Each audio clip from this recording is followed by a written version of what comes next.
देखिए, हम पिछली क्लास में टाइम सीरीज ग्राफ के बारे में डिस्कशन कर रहे थे, जिसमें हमने ये जाना कि टाइम सीरीज ग्राफ चार प्रकार का होता है। Graph of one variable, graph of two और मोर वेरिएबल, रेंज चार्ट और बैंड ग्राफ।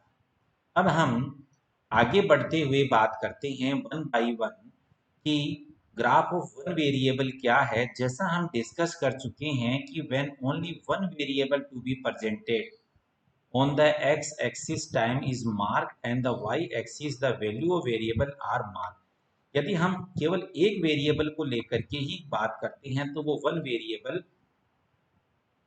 ग्राफ होता है। जैसा पिछली एग्जाम्पल में हम सिर्फ फिश की टन में मात्रा के बेस पे हम टाइम के साथ उसका ग्राफ को प्रेजेंट कर रहे थे। सेकंड जो है वो ग्राफ ऑफ टू और मोर वेरिएबल है। If the unit of measurement is the same we can present two और more variable on the same graph. यदि यूनिट का मतलब है कि कोई भी वेरिएबल या कोई भी डेटा है, अगर वो किलोग्राम में है सारे के सारे डेटा, या अगर वो सेंटीमीटर या लेंथ मीटर में है, फुट में है, तब हम एक से अधिक वेरिएबल्स या डेटा को वाई एक्सिस पे रखते हुए ग्राफ पेपर पे टाइम सीरीज के साथ प्रेजेंट कर सकते हैं। यहाँ एक एग्जाम्पल दिया गया है, उसकी हेल्प से आप इसे समझने की कोशिश करें। देखिए, इस एग्जाम्पल में हम बात कर रहे हैं यील्ड की, यानी उपज की, और उपज किस में दी हुई है? टन में। तो हमारी पहली बात क्लियर हो गई है कि जो यूनिट है वो टन है, वेट के अंदर है। तो वाई एक्सिस के ऊपर हमने यहाँ पर इस वेरिएबल वेरिएबल को हिंदी में चर कहते हैं, और इसे हम कह सकते हैं आंकड़ा। तो इसके ऊपर हमने प्रोडक्शन का आंकड़ा रखा है, वेरिएबल रखा है। और एक्स एक्सिस है, उसके ऊपर हमने जो वेरिएबल रखे हैं वो वेरिएबल हैं ईयर के।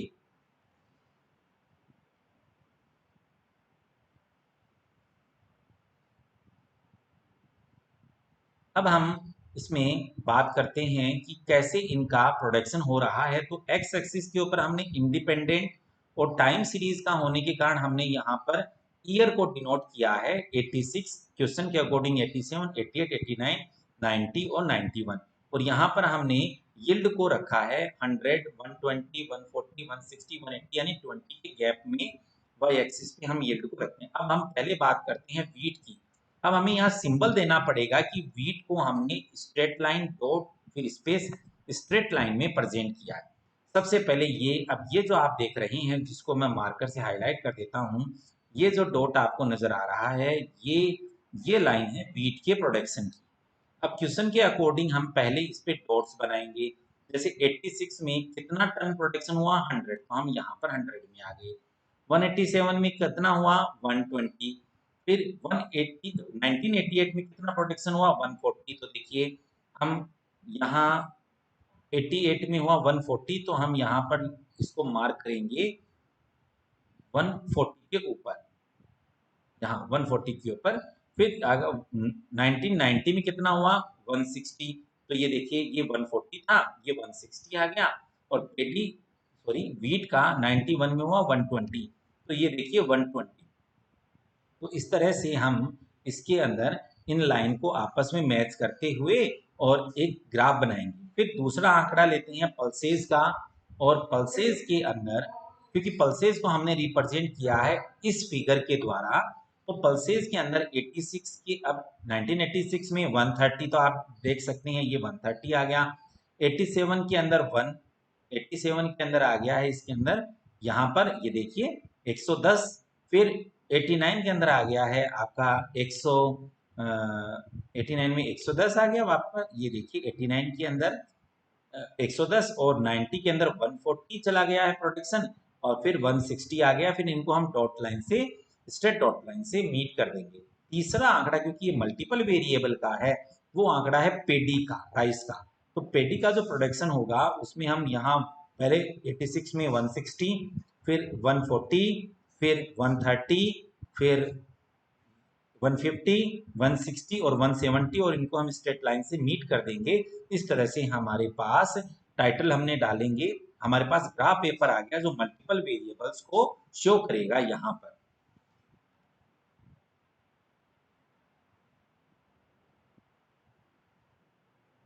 आगे हम बात करते हैं रेंज चार्ट की। रेंज चार्ट क्या होता है, एग्जाम्पल की हेल्प से बात करेंगे, पर पहले हम इसमें बात कर लेते हैं इसकी थ्योरेटिकल पोर्शन की।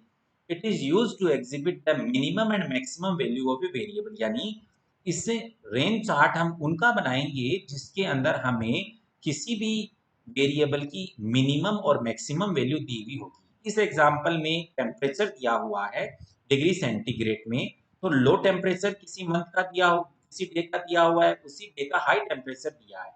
तो किसी भी वेरिएबल की यदि मिनिमम वैल्यू और मैक्सिमम वैल्यू दी गई हो तो उस टाइम सीरीज ग्राफ को हम रेंज चार्ट के अंदर रिप्रेजेंट करते हैं।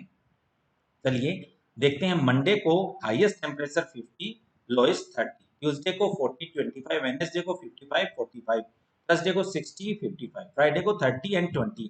अब समस्या ये आती है कि इसका ग्राफिकल प्रेजेंटेशन कैसे करें।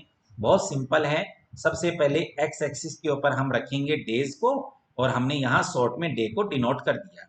वाई एक्सिस के ऊपर हमारे ऊपर डिपेंड करता है कि हम वाई एक्सिस पे जो गैप लिखें वो 10 का दें, 20 का दें।